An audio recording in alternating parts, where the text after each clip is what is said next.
লোডশেডিংয়ের ধাক্কা রাজধানীতেও বিদ্যুৎ সংকটের জন্য ব্যাটারি রিকশাকে দোষলেন মন্ত্রী। স্থায়ী সমাধানে সময় চাইলেন 3 বছর। দিন গোনা ছাড়া আর ওই যে ইঞ্জিনিয়াররা কাজ করছে এফএসআরতে, এটা করা ছাড়া আমার কিছু নাই। দিনের অর্ধেক সময় বন্ধ থাকছে ফিলিং স্টেশন। গ্যাস সংকট কারখানাতেও ক্ষুব্ধ ব্যবসায়ী নেতারা। সিস্টেম লস কমাতে কঠোর হওয়ার তাগিদ। দেশের ইতিহাসে রেকর্ড জ্বালানি আমদানি ব্যয়। গেল অর্থ বছরে খরচ $10 বিলিয়ন ছাড়ালো। অর্থনীতি আরও চাপে পড়ার শঙ্কা বিশেষজ্ঞদের। এবং চট্টগ্রামে অগ্রণী ব্যাংকের ভল্ট থেকে 4 কোটি টাকা গায়েব। গ্রেপ্তার 2 অভিযুক্ত। ঘটনা তদন্ত করছে পুলিশ।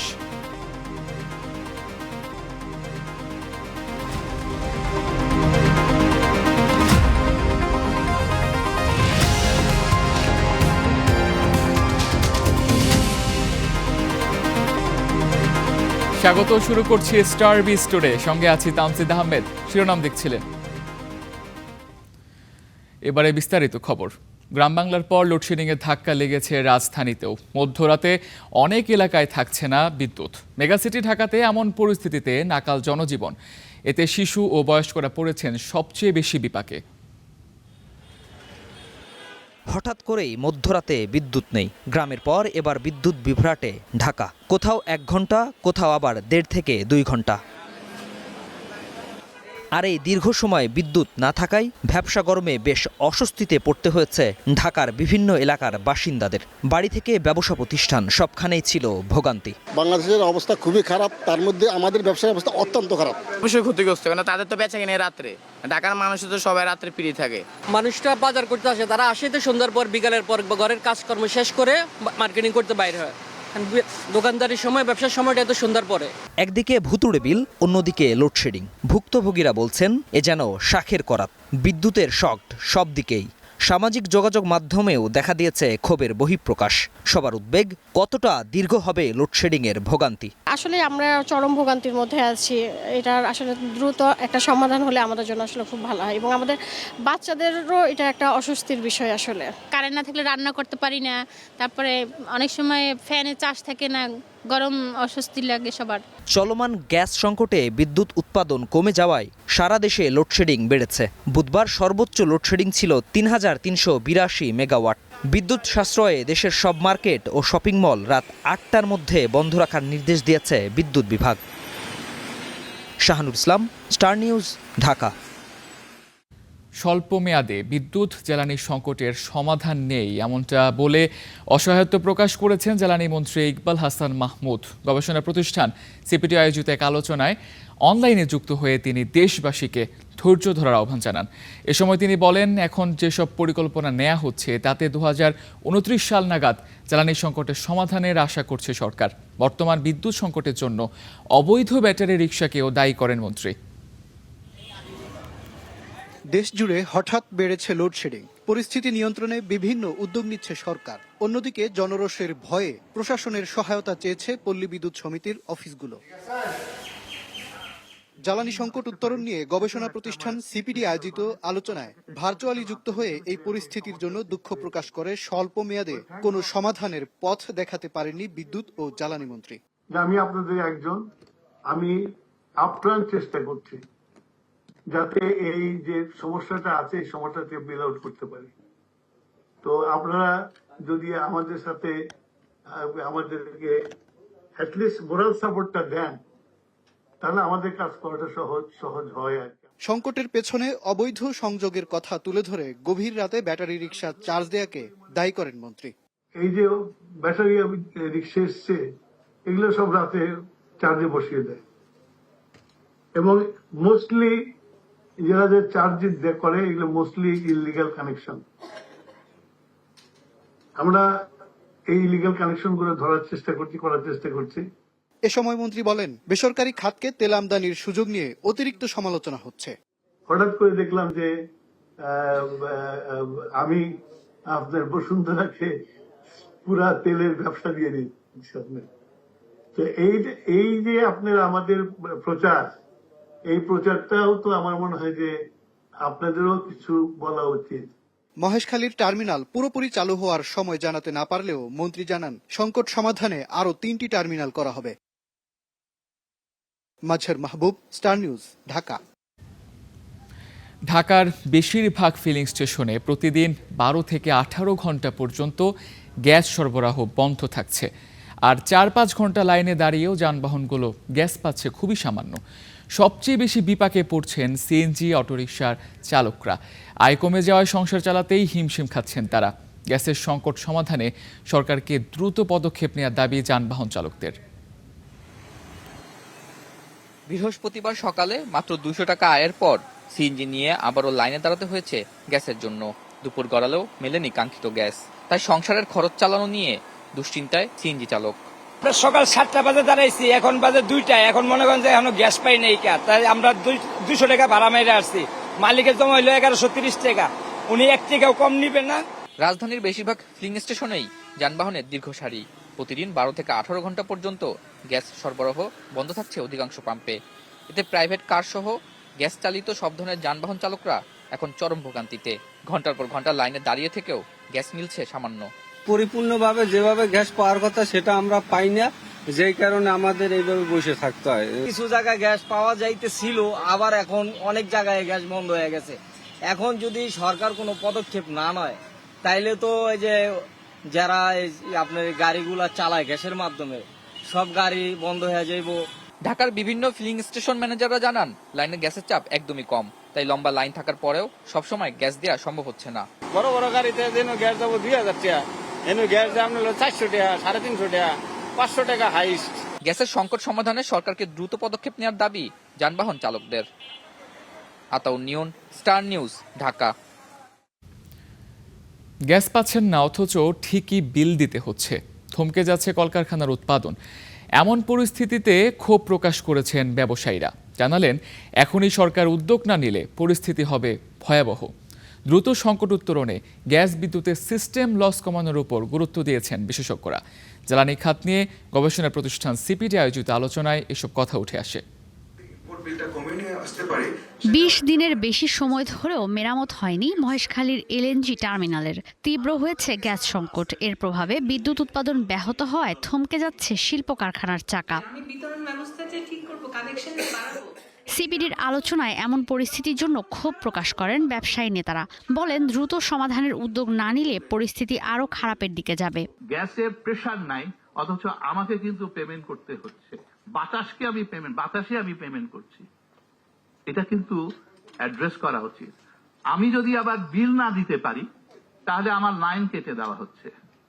আবার আমি যদি প্রোডাকশন করতে পারি না গ্যাসের জন্য, বেতন না দিতে পারলে ফ্যাক্টরি ওয়ার্কার আমার উপর চড়া হচ্ছে, ব্যাংক আমার উপর চড়া হচ্ছে। তাহলে আমাকে বাঁচাবে এটাকে, আমাকে তো সুরক্ষা সরকারকে করতে হবে। একটা ডেডিকেটেড FSRU ফর ইন্ডাস্ট্রি আমাদেরকে চিন্তা করতে হবে until we get out of this problem. আপনি সেটা ল্যান্ড টার্মিনাল কবে করবেন না করবেন, কারণ এই যে একটা কনস্ট্যান্ট ব্যাক এন্ড ফোর্থ, আপনি এখন কি এগ্রিকালচার দিবেন না ফার্টিলাইজার দিবেন না রিটেল দেবেন না ইন্ডাস্ট্রি দেবেন, এটা আপনারা করার চিন্তা করেন। এটা লং টার্ম আমাদের লাগবে। পরিস্থিতি সামাল দিতে বিশেষজ্ঞদের কেউ তাৎক্ষণিক জীবাশ্ম জ্বালানি আমদানির পক্ষে, কেউ আবার নবায়নযোগ্য জ্বালানির পক্ষে মত দেন। এই যে ভালনারেবল সিস্টেম আমাদের এখানে তেল ব্যবহার করতে হচ্ছে, সবকিছুই তো আমাদের ইনএফিশিয়েন্ট হয়ে গেছে গত অনেক বছরে, খরচ বেড়ে গেছে। কাজে এই জিনিসগুলোকে আমাদের কমাতে হবে। 1000 মেগাওয়াট রুফটপ সোলার কিন্তু মিনিমাম 4 থেকে 5000 কোটি টাকার বিভিন্ন ফরম্যাট জ্বালানি সাশ্রয় করছে। কাজেই এই যে পটেনশিয়াল আমাদের ইন্ডাস্ট্রিতে আছে, প্লাস বাসা বাড়িতে গ্রামে গঞ্জে আমাদের ডিস্ট্রিবিউটেড সিস্টেম গুলোকে সিগনিফিকেন্টলি বাড়াতে হবে, যাতে গ্রিডের উপর নির্ভরশীলতা কমে যায়। 100% ইলেকট্রিফিকেশন যেদিন করা হলো, দ্যাট ওয়াজ এ ডিজাস্টার এই দেশের জন্য, কমপ্লিট ডিজাস্টার এই দেশের জন্য। বিকজ আমাদের ক্ষমতা নাই, আমাদের যেই ক্ষমতার বাইরে আমরা চলে গেছি। আমার ইন্ডাস্ট্রির জন্য ওরকম কোনো ভালো সুখবর নাই। তার কারণ হচ্ছে অঙ্কে মিলে না। এখন কথা হচ্ছে, আপনি দেখছেন যে কি হাহাকার পড়েছে সারা দেশে বিদ্যুৎ নিয়ে, বিদ্যুৎ পাচ্ছে না। ইটস এ পলিটিক্যাল গভর্নমেন্ট, তারা বিদ্যুৎ দেওয়ার চেষ্টা আগে করবে। শুধুমাত্র জ্বালানি আমদানি কিংবা সরবরাহই সমাধান নয়, সিস্টেম লস কমানোর দিকে সরকারকে কঠোর নজরদারির পরামর্শ আলোচকদের। ঈশিতা ব্রহ্ম, স্টার নিউজ। মধ্যপ্রাচ্য সংঘাতের ফলে আন্তর্জাতিক বাজারে দাম বাড়ায় প্রথমবারের মতো দেশের জ্বালানি পণ্যের আমদানি ব্যয় $10 বিলিয়ন ছাড়িয়েছে। গেল অর্থ বছরের এই খরচ তার আগের বছরের তুলনায় দ্বিগুণের বেশি ছিল। আমদানি ব্যয়ের এই চাপ শিল্প খাত থেকে শুরু করে অর্থনীতিতে নেতিবাচক পরিস্থিতি তৈরি করছে বলে মনে করেন বিশেষজ্ঞরা। আরও জানাচ্ছেন সৈয়দ তামিম মাহমুদ। মধ্যপ্রাচ্য যুদ্ধের ফলে আগের চেয়ে বেশি দামে জ্বালানি পণ্য ও সার কিনতে চুক্তি করতে হয়েছে সরকারকে। এর প্রভাবে এ বাবদ আমদানি ব্যয় আগের যে কোনো সময়ের তুলনায় ব্যাপক হারে বেড়েছে। 2024-25 অর্থ বছরে জ্বালানি পণ্য আমদানিতে ব্যয় ছিল প্রায় $5.14 বিলিয়ন। গেল 2025-26 অর্থ বছরে তা 107% বেড়ে হয়েছে $10.63 বিলিয়ন। এদিকে একই সময়ে সারের আমদানি ব্যয় $2.62 বিলিয়ন থেকে 42% বেড়ে হয়েছে $3.72 বিলিয়ন। এসবের প্রভাবে সামগ্রিক আমদানি ব্যয় 10% বেড়ে $68 বিলিয়ন থেকে বেড়ে $75 বিলিয়ন ছাড়িয়েছে। অভ্যন্তরীণ চাহিদা বৃদ্ধির সঙ্গে আন্তর্জাতিক বাজারের অস্থিরতার ফলে বাড়তি দাম পরিশোধে জ্বালানি খাতে চাপ বাড়ছে বলে মনে করেন বিশেষজ্ঞরা। মনে হচ্ছে যে জ্বালানির চাহিদা হঠাৎ করে বেড়েছে, আসলে হঠাৎ করে বাড়ে নাই। জ্বালানি মন্ত্রণালয় বা সরকারের পক্ষ থেকে এই খরচটা সারা বছর ব্যাপী ধরা হয়, সেখানে অ্যাভারেজলি চিন্তা করতে গেলে জ্বালানির খরচ বেড়েছে। এদিকে জ্বালানি খরচ বাড়ার পাশাপাশি আমদানি বাড়লেও কমেছে রপ্তানি আয়, ফলে দেশের ইতিহাসে বাণিজ্য ঘাটতি সর্বোচ্চ পর্যায়ে, যা $27 বিলিয়ন ছাড়িয়েছে। এমন পরিস্থিতি অর্থনীতিকে আরও চাপে ফেলবে বলে মনে করছেন বিশেষজ্ঞরা। অ্যাবজর্পশন গ্যাপের একটা প্রেশার ইকোনমিতে ক্রিয়েট হতে পারে। এর অর্থ হচ্ছে আমার আভ্যন্তরীণ ব্যয় জাতীয় আয়ের তুলনায় বেড়ে যেতে পারে। এখনো পর্যন্ত উদ্ধার হয়ে আছে আমরা রেমিটেন্সের এবং ফরেন রিজার্ভ দিয়ে, কিন্তু এটা তো একটা স্বল্প মেয়াদী। জ্বালানি মজুত বাড়ানোর পাশাপাশি বিকল্প ও নবায়নযোগ্য জ্বালানির দিকে দ্রুত নজর দেওয়ার পরামর্শ বিশেষজ্ঞদের। Syed Tamim Mahmud, star news, Chattogram. চট্টগ্রামে অগ্রণী ব্যাংকের লালদিঘি শাখায় ভল্ট থেকে 4,38,00,000 টাকা উধাওয়ের অভিযোগ উঠেছে। এ ঘটনায় গ্রেপ্তার করা হয়েছে 2 জনকে। ঘটনাটি তদন্ত করছে পুলিশ। লালদিঘির পারে অগ্রণী ব্যাংকের পূর্ব কর্পোরেটের শাখা, সেখানে ভোল্ট থেকে 4,38,00,000 টাকা উধাও হওয়ার অভিযোগ উঠেছে। ঘটনাটি বৃহস্পতিবার জানাজানির পর বন্দরনগরী জুড়ে তৈরি হয়েছে চাঞ্চল্য। ব্যাংক কর্মকর্তারা জানান, বিভিন্ন গ্রাহকের আমানতের বিশাল এই অর্থের ঘাটতি ধরা পড়ে নিয়মিত হিসাব মেলানোর সময়। গত 10 আগস্ট নগরীর কোতোয়ালি থানায় মামলা দায়ের করেন তারা। এই ঘটনায় ক্যাশ ইনচার্জ কামরুল হোসেন ও জাফরুল্লাহ তানভীর নামে 2 জনকে গ্রেফতার করেছে পুলিশ। 2টি মোবাইল ফোন সহ 64 জিবির একটি পেনড্রাইভ জব্দ করা হয়েছে। সিসি ক্যামেরা ফুটেজ দেখছি, দেখার পরে আরও আমরা সবাইকে জিজ্ঞাসাবাদ করছি। সবগুলো আমরা তথ্য প্রমাণ একসাথে করে কয়দিন বা কিভাবে বা কখন করছে এই জিনিসটা আমরা পরিষ্কার করবো। পরস্পর যোগ সাদৃশ্য এই ক্ষেত্রে সরাইছে বা কোথায় গেছে এগুলোর একটা প্রক্রিয়াই আছে, হয়তো এটাই তদন্তের প্রক্রিয়া দেন, তদন্ত করে এই জিনিসটা পরিষ্কার হবে। মামলার এজাহারে উল্লেখ, ভোল্টে টাকার বান্ডিলে বড় নোটের ভেতর ছোট নোট ঢুকিয়ে প্রকৃত অর্থের পরিমাণ কম দেখানো হতো। ঘাটতির অর্থ হাটহাজারী উত্তর বরিশচর এলাকায় ইশরাত এগ্রো নামের একটি গরুর খামারে বিনিয়োগ করা হয়েছে। এমন ঘটনায় স্তব্ধ গ্রাহকরা। ক্রমান্বয়ে গ্রাহকের টাকা উদয় হয়ে যায়। ব্যাংক সম্বন্ধে মানুষের যে বিরূপ যে ধারণাটা, এটা বরাবর এটা বাড়তেছে, এটা ক্রমাগতভাবে এটা বাড়তেছে। ব্যাংক থেকে যদি সে আমানত নষ্ট হয়ে যায়, ব্যাংকের যে অস্তিত্ব সেটা থাকবে না। ঘটনার বিষয়ে জানতে চাইলে ব্যাংকের কোনো কর্মকর্তাই গণমাধ্যমে কথা বলতে রাজি হননি। এখানে আসলে আমাদের প্রিন্ট মিডিয়াতে বক্তব্য দেওয়ার কোনো ইচ্ছে নেই, এটা হচ্ছে স্বাভাবিক কথা। ঠিক আছে, 32,00,000 টাকা এখান থেকে উধাও হলো, আমরা তাহলে ধরে নিব যে এখানে আপনাদের ব্যাংকের কর্মকর্তারাই জড়িত। Mamun Noor Rashid, Abhi, Star news, Chattogram. Exim SIBL First সিকিউরিটির পর ইউনিয়ন ও গ্লোবাল ইসলামী ব্যাংকের দায়িত্ব যাচ্ছে সম্মিলিত ইসলামী ব্যাংকে। সন্ধ্যা 6টায় বাংলাদেশ ব্যাংকে আনুষ্ঠানিক হস্তান্তরের প্রক্রিয়া শুরু হয়েছে। এর মাধ্যমে একীভূত 5টি ব্যাংকেরই দায় সম্পদ বুঝে পাচ্ছে সম্মিলিত ইসলামী ব্যাংক। এর আগে গেল 30 জুলাই প্রথম প্রতিষ্ঠান হিসেবে এক্সিমের দায়িত্ব বুঝে নেয় সম্মিলিত ইসলামী ব্যাংক। পরবর্তীতে দায় সম্পদ হস্তান্তর হয়েছে এসআইবিএল ও ফার্স্ট সিকিউরিটি ইসলামী ব্যাংকেরও। বৃহস্পতিবার সন্ধ্যায় শেষ দুই প্রতিষ্ঠান ইউনিয়ন ও গ্লোবাল ইসলামী ব্যাংকের দায়িত্ব বুঝে নিচ্ছে সম্মিলিত ইসলামী ব্যাংক। কেন্দ্রীয় ব্যাংক বলছে, আমানতকারীদের স্বার্থে একীভূত করা হয় শরিয়া ধারার 5টি ব্যাংকে। সব ব্যাংকের দায়িত্ব হস্তান্তর হওয়ায় আমানত ফেরত প্রক্রিয়াও অগ্রগতি আসবে।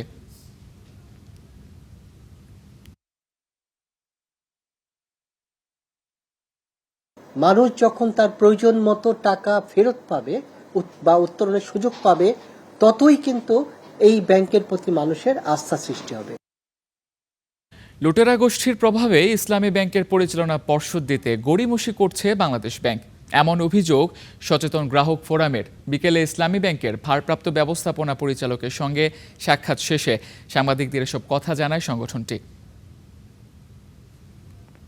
দীর্ঘদিন যাবৎ তাদের আশ্বাস তারা ঝুলিয়ে রেখেছে।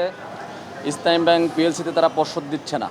দ্রুততম সময়ের মধ্যে পরিচালনা পর্ষদ দেওয়া এবং বাংলাদেশ ব্যাংকের যে নগ্ন হস্তক্ষেপ, সেই হস্তক্ষেপের বিষয়ে কথা বলার জন্য আমরা আজকে ব্যাংকের যে এমডি তার সাথে আমরা সাক্ষাৎ করেছি। সপ্তাহের শেষ কার্যদিবসে সূচকের পতন ও লেনদেন বাড়ার মধ্য দিয়ে শেষ হয়েছে দেশের পুঁজিবাজারে লেনদেন।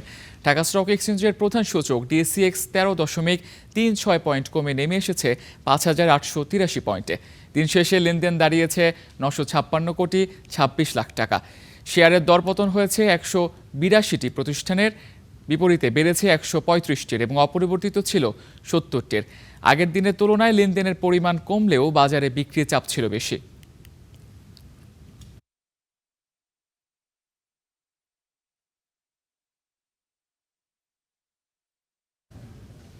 দেশের বাজারে $1 কেনা হচ্ছে 123 টাকা 5 পয়সায়, বিক্রি হচ্ছে 123 টাকা 41 পয়সায়। ব্রিটিশ পাউন্ডের ক্রয় মূল্য 166 টাকা 2 পয়সা আর বিক্রয় মূল্য 166 টাকা 41 পয়সা। ইউরোজোনের একক মুদ্রায় ইউরো কেনা হচ্ছে 141 টাকা 80 পয়সায়, বিক্রি হচ্ছে 142 টাকা 25 পয়সায়। ভারতীয় মুদ্রা রুপি ক্রয় মূল্য ও বিক্রয় মূল্য 1 টাকা 29 পয়সা। সৌদি আরবের রিয়াল কেনা হচ্ছে 32 টাকা 56 পয়সায়, বিক্রি হচ্ছে 33 টাকা 23 পয়সায়। মালয়েশিয়ান রিঙ্গিতের ক্রয় মূল্য 29 টাকা 91 পয়সা, বিক্রয় মূল্য 30 টাকা 48 পয়সা।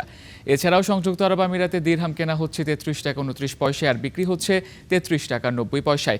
চীনা ইউয়ান কেনা হচ্ছে 18 টাকা 13 পয়সা আর বিক্রি হচ্ছে 18 টাকা 46 পয়সায়।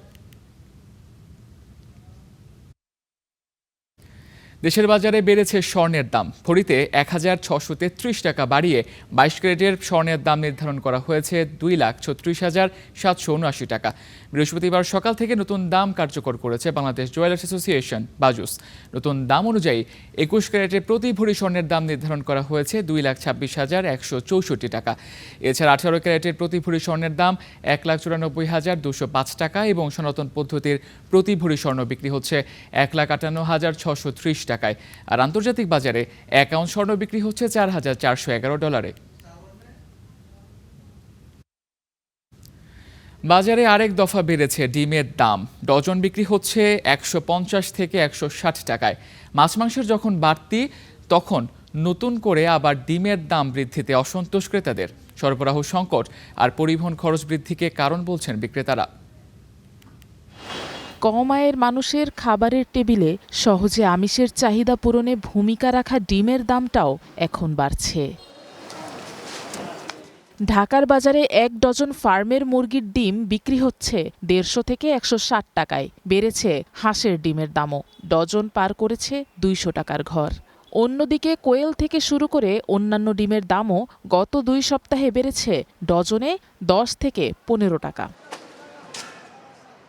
অনেক দিন ধরেই উচ্চ মূল্যস্ফীতির চাপে পিষ্ট সাধারণ মানুষের যেখানে সংসার চালানোই দায়, সেখানে হঠাৎ ডিমের মতো নিত্যপণ্যগুলোর দামের ঊর্ধ্বগতিতে হতাশ ভোক্তারা। মধ্যবিত্তদের জন্য তো খুব ঝুঁকি, ইনকাম তো বাড়েনি। 10 থেকে 15 বা 20 টাকা এরকম একটু রেঞ্জে ফ্লাকচুয়েট করছে দামটা। খুবই অসুবিধা হয়, কারণ মাদ্রাসায় খাওয়াই তো ছাত্রদের, একটা ডিমের প্রায় 1.5 টাকা বেড়ে গেছে। তবে ডিমের বাড়তি দামের কারণ নিয়ে কোনো সদুত্তর দিতে পারছেন না খুচরা বিক্রেতারা। তাদের দাবি আড়ত থেকেই বাড়তি দামে কিনতে হচ্ছে। আমরা বাড়তি আড়ত থেকে কিনি, তো আমরা বাড়তি বিক্রি করতে হয়। পাইকাররা বলতে আছে আপনার খাদ্যের দাম বেশি, খাদ্যটা যদি কমে যায় তাহলে আমরা ডিমের দামটা কমবো।